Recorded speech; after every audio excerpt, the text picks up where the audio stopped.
बहुत बहुत स्वागत है आपका अपने चैनल स्टडी 92 पर। मेरा नाम अमरीश कुमार। दोस्तों, आज मैं आप लोगों के सामने बायोलॉजी का पार्ट 1 यानी भाग 5 लेकर आया हूं, मनुष्य का आहार नाल। दोस्तों, आज में टॉपिक आपके सामने है कि छोटी आंत, बड़ी आंत, यकृत और अग्नाशय के बारे में महत्वपूर्ण टॉपिक्स लेकर आया हूं जो प्रत्येक साल बोर्ड में पूछा करता है। दोस्तों, छोटी आंत, बड़ी आंत और यकृत, अग्नाशय से लगभग 5 मिनट के प्रश्न बिहार बोर्ड में पूछे जाते हैं। तो दोस्तों, इसको आप भली भांति याद करिएगा और अभी तक आप चैनल पे नए हैं तो फटाफट इस चैनल को सब्सक्राइब करें, बेल आइकन को प्रेस करें ताकि मेरी आने वाली पहली नोटिफिकेशन आपके पास पहुंच सके। तो चलिए दोस्तों, मैं वीडियो को स्टार्ट करता हूं। दोस्तों, पहला है कि छोटी आंत और बड़ी आंत। दोस्तों, हम देखते हैं कि छोटी आंत जो है, तो क्या छोटी आंत छोटी होती है?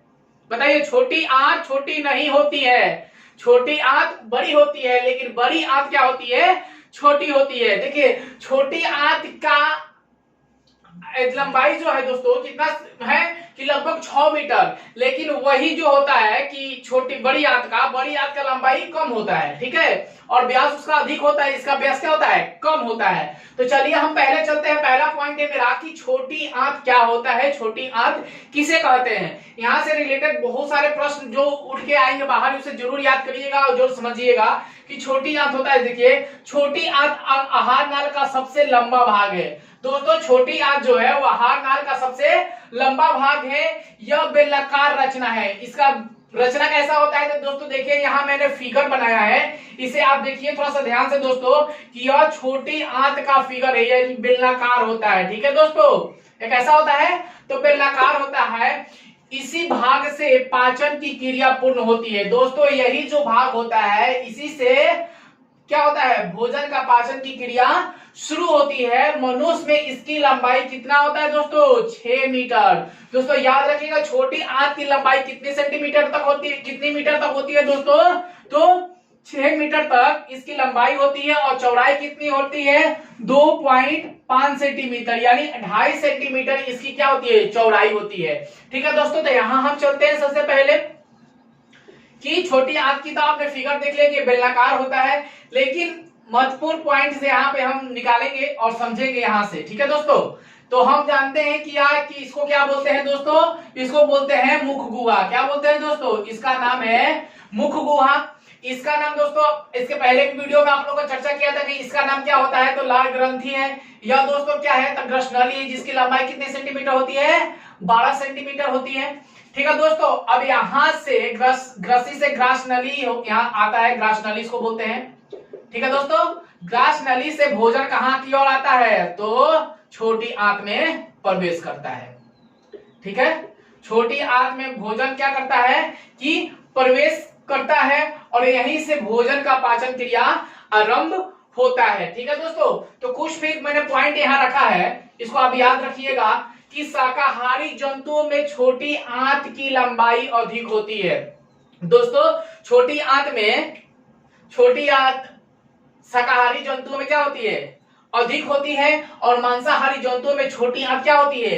कम होती है। दोस्तों, छोटी आंत कितने प्रकार के होते हैं आप जानते हैं? नहीं जानते हैं तो आप लोग मैं बता दूं कि छोटी आंत कितने प्रकार की होती है। तो छोटी आंत 3 प्रकार के होते हैं दोस्तों, ठीक है। तो छोटी आंत 3 प्रकार के होते हैं। कौन कौन से होते हैं दोस्तों?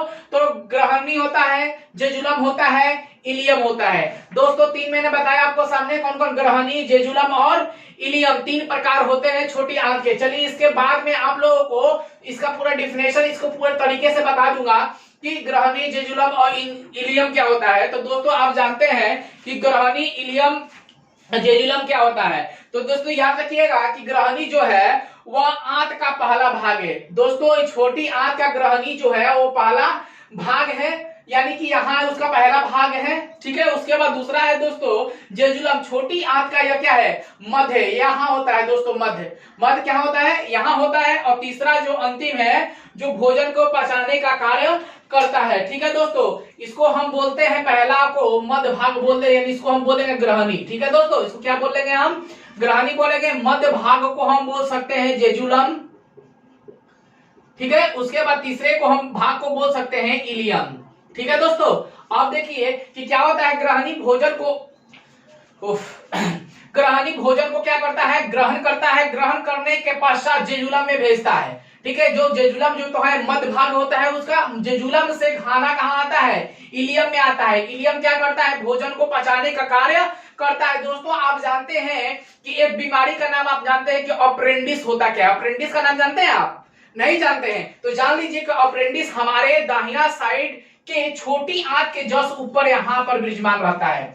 ठीक है दोस्तों, तो कि एक मिनट पेन ले लो थोड़ा सा, कि जो छोटी आंत जो होता है, छोटी आंत के जस्ट ऊपर जो होता है वह यहां क्या होता है, क्या बोला था आपको दोस्तों, याद है, नहीं याद है, तो यहां पे हम लोग का अप्रेंटिस होता है।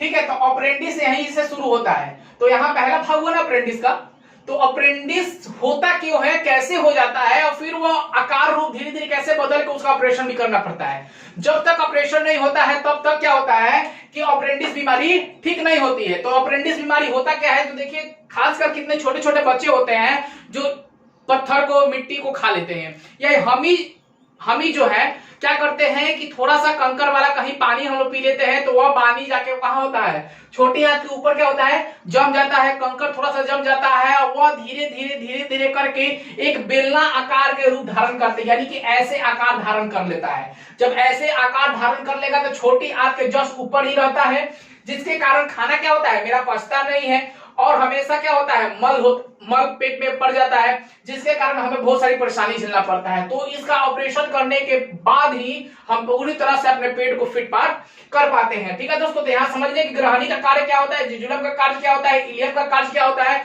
अब चलते हैं हम बड़ी आंत की, और अब वहां से निकल के आते हैं क्या क्या पॉइंट मिलता है। ठीक है दोस्तों, चलिए दोस्तों फिर हम आगे की ओर चलते हैं कि बड़ी आंत की ओर। ठीक है दोस्तों, तो बड़ी आंत की लंबाई 1.5 यानी 1.5 मीटर तथा चौड़ा 6.7 सेंटीमीटर होता है। दोस्तों आप याद रखिएगा कि बड़ी आंत की लंबाई 1.5 मीटर तथा चौड़ा कितना होता है, 6.7 मीटर होता है। ठीक है, उसके बाद इसे दो भागों में बांटा गया है। दो भाग कौन से होते हैं दोस्तों, कोलन तथा मलाशय। याद रखिएगा, कोलन बोलिए या मलाशय बोलिए, दूसरा होता है रेक्टम। ठीक है दोस्तों, कौन कौन से हुए, बड़ी आंत को दो भागों में बांटा गया है, पहला होता है कोलन, दूसरा होता है रेक्टम। ठीक है, अब देखिए कि इसमें कोलन का कार्य क्या होता है और रेक्टम का कार्य क्या होता है। आप जानते हैं, तो कहीं कहीं बोर्ड में पूछता है कि बड़ी आंत किसे कहते हैं तथा इसके प्रकार को लिखे तथा उनके कार्य को सिद्ध करें। तो दोस्तों उस कार्य को सिद्ध करने के लिए कोलन के कार्य और रेक्टम के कार्य को क्या करना है, सिद्ध कर देना है। तो चले हम चलते हैं कोलन की ओर। कोलन क्या करता है कि अनपच यानी अपचा भोजन को इलियम से, कोलोन से होते हुए रेक्टम में जाता है, यह जल को अवशोषण करता है। ठीक है, तो क्या करना है कि दोस्तों हम याद रखेंगे कि कार्य जो है अनपच यानी कि अनपच भोजन, पचा हुआ भोजन को इलियम कोलनते हुए रेक्टर में जाता है और वह जल को क्या करता है कि अवशोषण करता है। ठीक है दोस्तों, यानी कि देखते हैं यहाँ पे हम कि बड़ी आंत जो होती है, बड़ी आंत ये है मेरा, ठीक है, बड़ी आंत जो हो गया उसको हम क्या करेंगे, बड़ी आंत हुआ तो हम उसको धीरे धीरे क्या करेंगे, बड़ी आंत मेरा हुआ तो यहां से मेरा खाना आया, छोटी आंत से आते आते आते आते आते आते आते आते आते आते आते कहां आता है, यहां आता है, यानी कि नीचे की ओर आता है। वहां क्या होता है, कोलन यानी मलाशय होता है।